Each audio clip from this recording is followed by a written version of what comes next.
Hey guys, it's ArchieSims here with my first ever speed build in The Sims 4. Today we're doing a starter home called Cosy Cottage, and it's quite a small home, quite a quaint cottage style home, hence the name.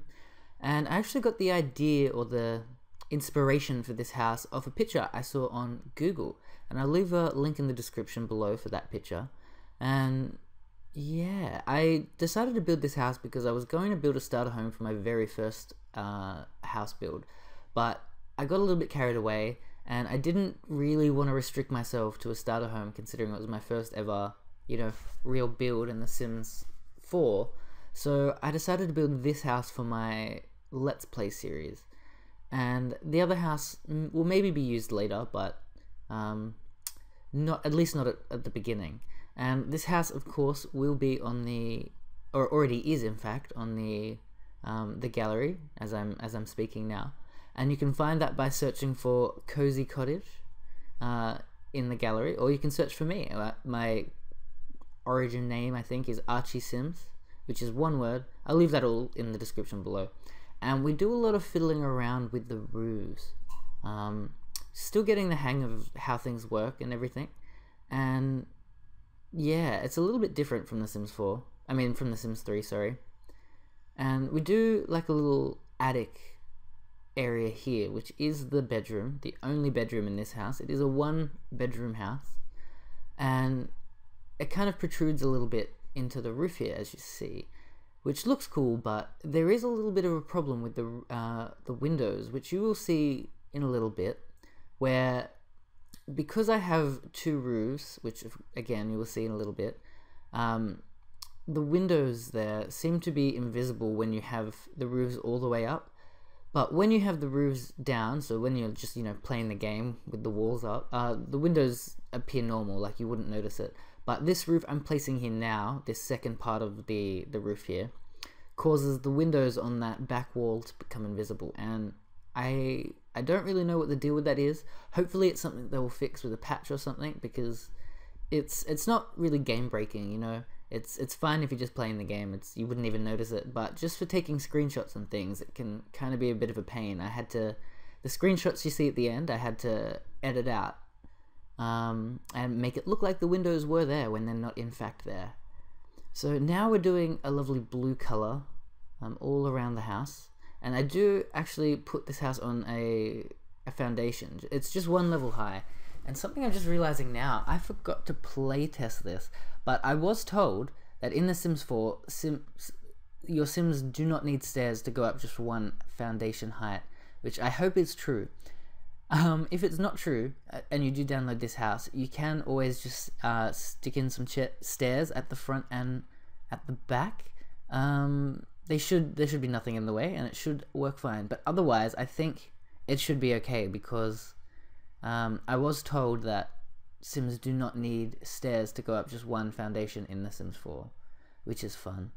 Now I'm just sticking in some columns. I decided to not go for like ridiculously fancy columns. I was originally going to put in those fancy ones that I had out, but I think they were a bit too much for this house. And just putting in some windows now. I changed up those windows at the front. They don't stay there. I put in the longer ones at the front and at the back, and up the top I put in those tiny little windows that you'll see. In a moment you'll be able to see what I was talking about with that window glitch when I do the upstairs windows.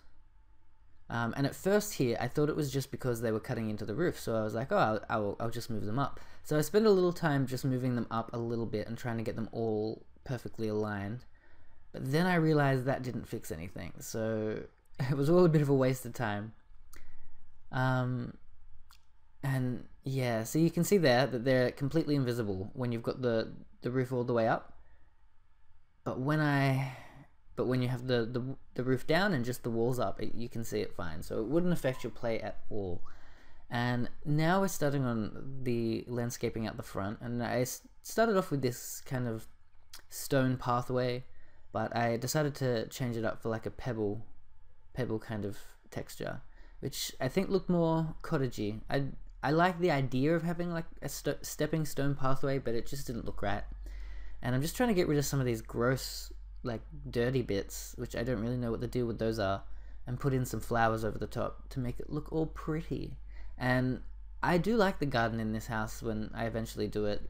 I probably spent a little bit too much money just on the garden and things in this house, considering it is just a starter home, but it ends up looking really, really nice from the front of the house. The inside of the house, however, is a little bit lacking just in terms of things, because I wanted to make it a cheap starter home, so it's not fantastic. But here I start with doing some of the gardens. I do stick a tree in the front, not one of any of these though, and do lots of colourful plants and things in the front garden. I love all the plants that you get in the base game of The Sims 4. That's probably one of my favourite things. In the Sims 3 base game, they had like 4 different flowers maybe, but in this you can make gardens that just look so colourful and ridiculous. Like it's amazing, and I can't wait to see like when they have more DLC and more expansions and things, like all the new content that we get. And hopefully, I have my fingers crossed that at some point, either with an expansion or something, or with patch updates or something, that they will bring out like more color swatches for things. But it'll probably end up being with an expansion or a stuff pack or something like that. So I don't know. But the color swatches are one of my main issues with this. And I do find also the build mode to be a little bit more restricting. I mean, in some ways, it's not at all. I mean, it's kind of a 2 steps forward, 2 steps back kind of thing. Like, or maybe not. 2 steps forward, 1 step back. But there are some things like move objects on, which I pray to God is put in an update, and constrained floor elevations, which I don't have my hopes up for. But those things are the things that I probably miss the most about the build mode in The Sims 4 at the moment. But I'm still getting the hang of it. I'm sure with a little bit more time, I'll be able to build just as well as I did in The Sims 3. And here I'm just adding in little bits because I realized I wouldn't be able to fit the stairs in this house. They would just be 1 square too short. So I just added in that little bit there and put in the bathroom downstairs. I was originally going to put the bathroom upstairs there, as you can see, but I decided to make the bedroom much, much bigger instead of having this tiny little box, which it still is quite a small little box, but it has this little extra area now where you can sit a wardrobe and things. And now we're just doing the bedroom here. And one of the biggest things that annoys me about the color swatches in The Sims 4 is the beds. With the color swatches, you just get 1 color swatch and that's the bed. So if the color of the backing and the base of the bed isn't the color you want, you just kind of have to live with that. And the color of the bed sheet is a whole other thing. Whereas even in The Sims 2, you had 2 color swatches for the bed. You had the color swatch for the base of the bed and the backing of the bed, and then you could choose the color of the bed sheets separately. And that was really cool. Why couldn't they do that? You should. If any of the gurus are watching this, which I know they all do because yeah, but not really. If any of them are watching this, do that. Do 2 color swatches for beds in the future. That would be amazing. So now we're doing the kitchen, which we do just, some simple kitchen, nothing too special.